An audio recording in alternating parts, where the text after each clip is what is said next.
I've genuinely never seen a player have to serve a suspension 3 years after the initial action. That is astonishing.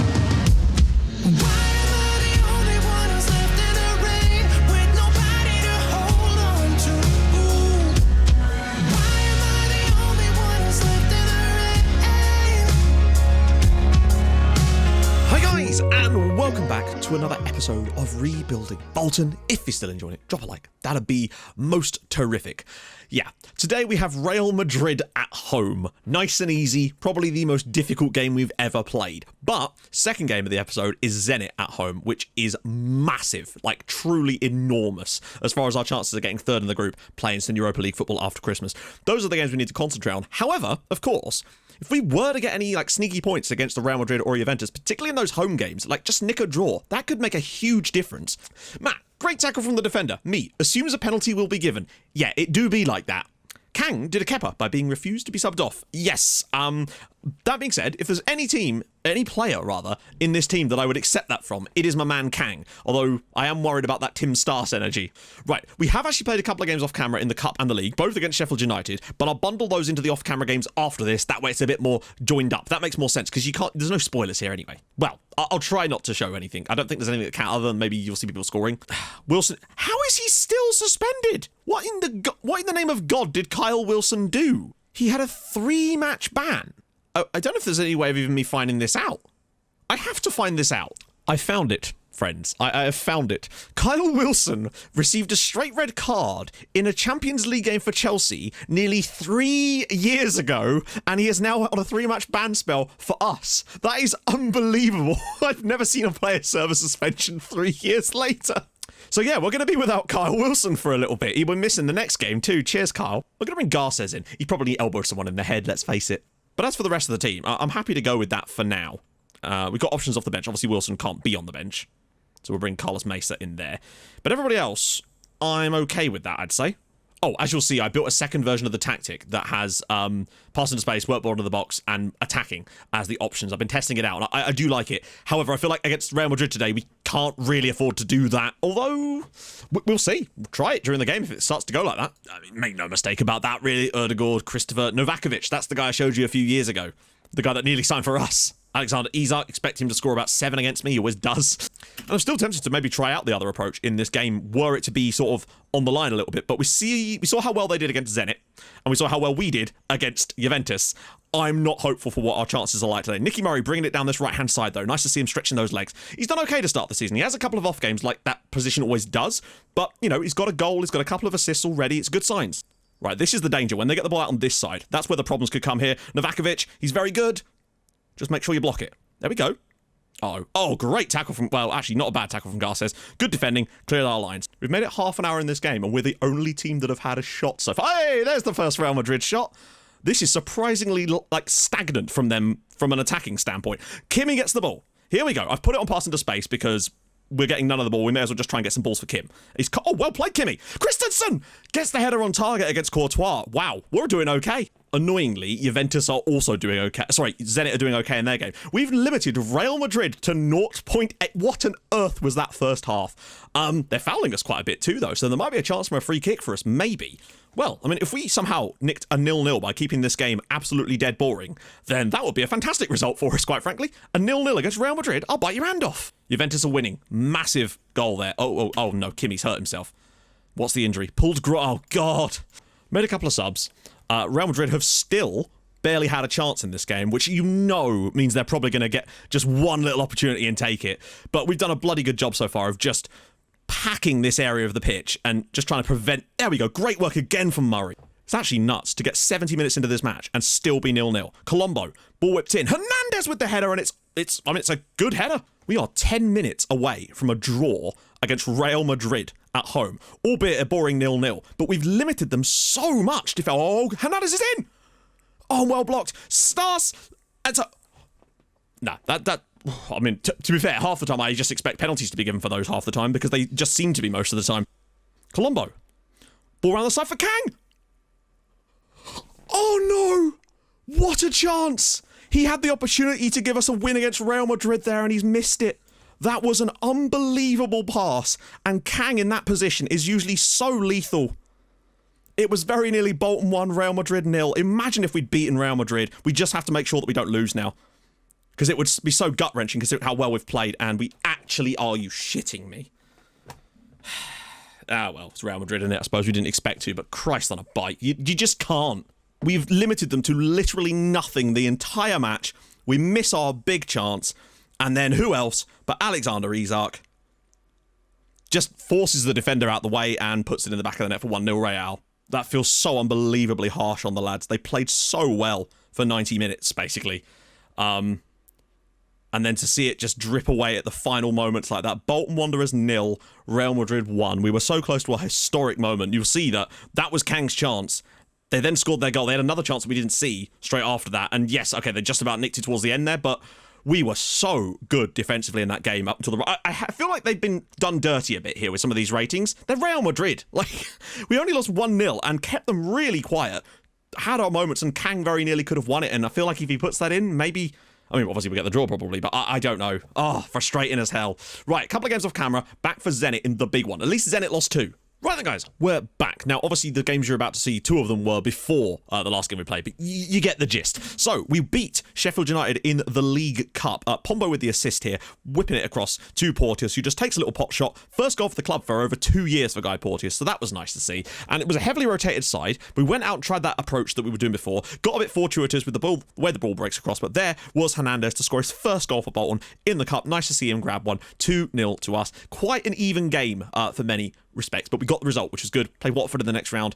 We got to where the board expects us to. We're just going to keep rotating. We can't afford to keep focusing on the League Cup now. We then found ourselves against Sheffield United, this time away from home in the league, and watch this for a bit of team goals with a brilliant finish. Check this out. So we're just sort of playing the ball around here, keeping things tight, knocking it about, 1-touch stuff, 2-touch stuff, pops through from Kim, and Farmer drills it in off the crossbar for 1-0 to Bolton after 20 minutes. Lovely finish from Manny Farmer there, just a lovely setup. And then later in the game, Illich scored a penalty to make it 2-0 to us. I think Farmer won the penalty as well in this game. The guy is a penalty-winning god.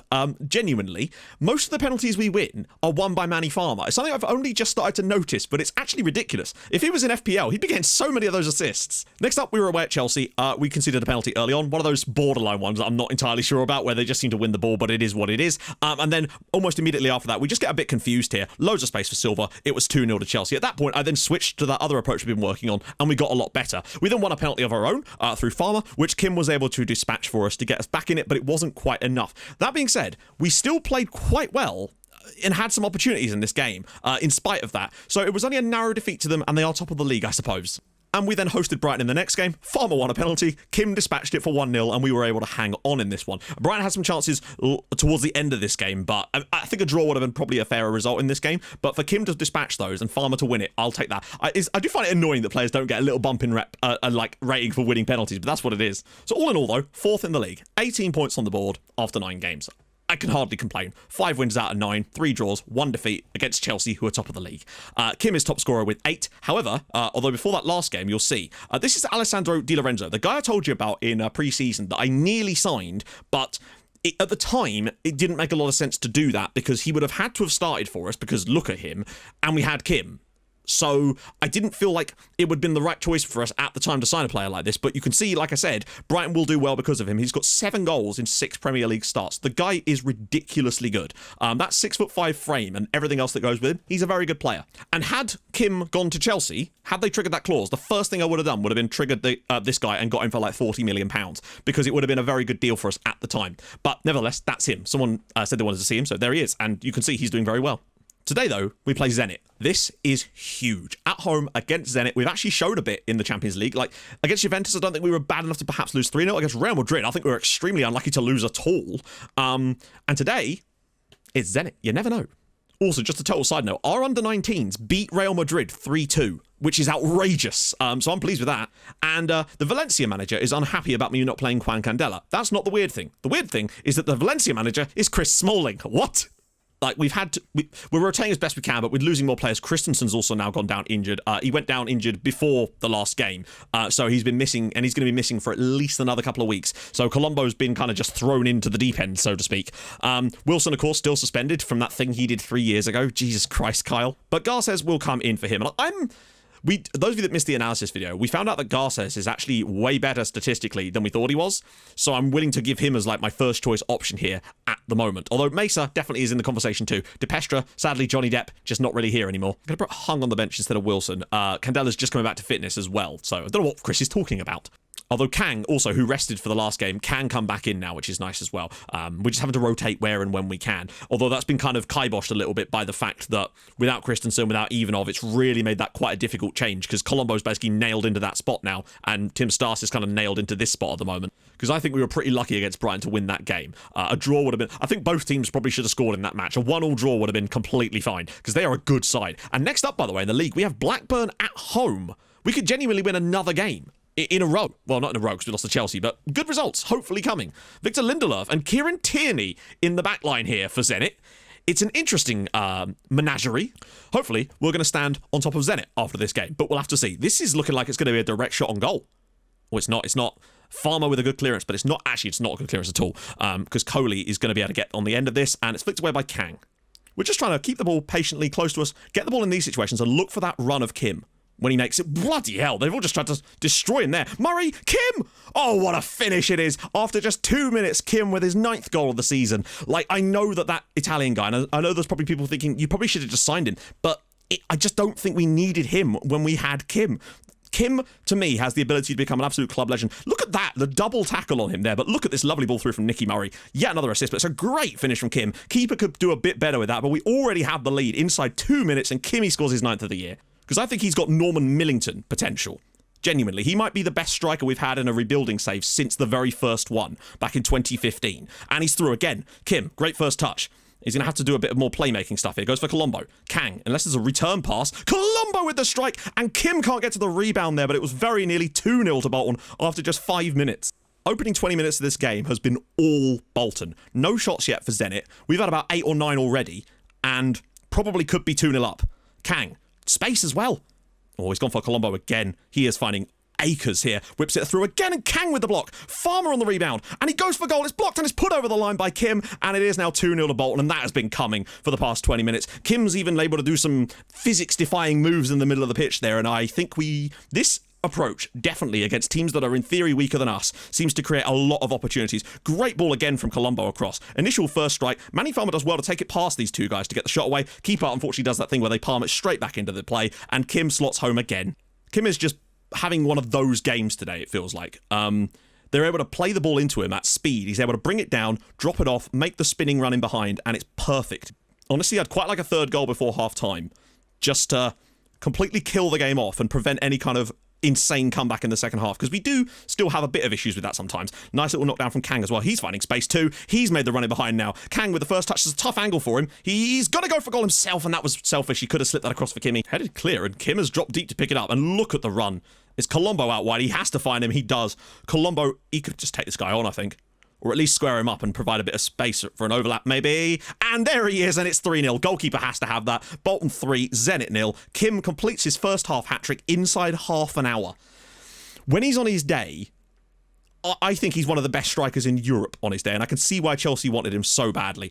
Colombo does brilliantly here. Just waits for the run. Lovely ball in. Goalkeeper has to do better there, and the defender as well. But Kim just slips in. 3-0. Game over, surely. I'm going to lower the tempo just to try and save a bit of fitness now in this game, considering we're 3-0 up, and I want to make sure that we'll make some second half subs to try to keep people fresh for the Blackburn game. Oh, he's through again. Kim's in again. He's made it 4-0. It's 4. Bolton 4, Zenit 0. Kim Min has scored 4 times in the first 32 minutes of this game. He also got 4 goals against West Brom earlier this season. That's the second time this year he's done that. This was just astonishing. Mohamed into the ball here. Ilic knocks it round the corner for Stas, who just looks up, pops it round the side, and Kim so composed for 4-0. Outrageous. They've had no shots, and we've had 11 shots on target in the first half. Kim has netted 4 times. And Kang's hurt. Right, okay, Pombo's on then. Part of me was tempted to leave Kimmy on and just see if he could get a double hat-trick or something, but I feel like the sensible decision at this point is to get him off, get Hernandez on with some fresh legs to take on Zenit for a little bit, and reserve Kimmy for the next Premier League game, because this game is won at this point, provided we don't do something silly here. And I don't know what that was, but we've got away with it there. It's still 4-0. We're basically creating nothing in the second half since I lowered the tempo, but that's fine. They seem to be like... Oh, Coley's in, actually. Oh, Alex, please. I don't even think that's going in. He's touched it into his own net. I'm fairly certain that ball is going wide, or at the very most is going to hit the post, and Macanya's touch somehow takes it into the back of the net. And I know you could say you should keep trying to batter them, but we didn't want to get injuries. We didn't want to get suspensions for stuff like is this ball even... No, I don't think that's going in. That's just a mistake from Macanya. Colombo. Oh, it's through! Hernandez! And it's back of the net. It's 5-1. Bolton 5, Zenit 1. Leonardo Hernandez scores his first goal in the Champions League for Bolton. He's now scored in both of the cup competitions we played him so far. It's nice to see that he's a capable deputy. Is that another assist for Colombo? Or is it Stars? It's definitely someone. No, I think it is Colombo. Yeah, lovely little clipped ball. Defender misses it. Great first-time finish from Hernandez. 5-1. Good. I think third in this group is very much attainable now. Oh, hello. He's through again. Hernandez with the dink strike, and it's now 6-1 to Bolton. Hernandez with a lovely little finish, and we are very much going to finish third, providing we can just not lose by 5 goals. Oh, well, there's obviously other stuff, obviously, could happen, but I think it's pretty safe to say that we're probably likely to be playing Europa League after Christmas. I mean, you know, we could still pull off some miracles. A great ball through from Pombo, but this is the kind of strike play that I really, really like to see. For him to come off the bench and grab a brace is very nice. Is that Memphis Depay as well? They actually have Memphis Depay in their team as well. And that's it. Bolton 6, Zenit 1. Our first ever Champions League victory comes from a 6-1 trashing of Zenit. 4 goals for Kim, 2 for Hernandez in 2 minutes towards the end. I mean, I know that Kim might have got the double hat-trick because he'd have been on the end of those as well, but I think it's much more important to have him fresher for the next game in the Premier League because we'd already got this game in the bag. Great result for the lads. Everybody was fantastic. Just brilliant work from everybody involved. So, all in all, we're doing right. We're in the Champions League spots in the Premier League. We've got Blackburn at home next. Liverpool away in there as well, which isn't great. And we've got ourselves a win in the Champions League too. And you're going to see, I mean, the next episode is going to start with Zenit St. Petersburg away. So that's huge. And then obviously Juventus at home. You never know. And we've got some tough games in there. Blackburn must win. Next game, get that on the board. Then we've got Liverpool, Arsenal and Man City in consecutive Premier League matches. So those are not going to be easy, particularly as Liverpool, Arsenal are away. City at home. This is where we might drop a little bit, but it's fine because doing European stuff, there was always likely to be a take, like an effort, a problem with our league form, basically.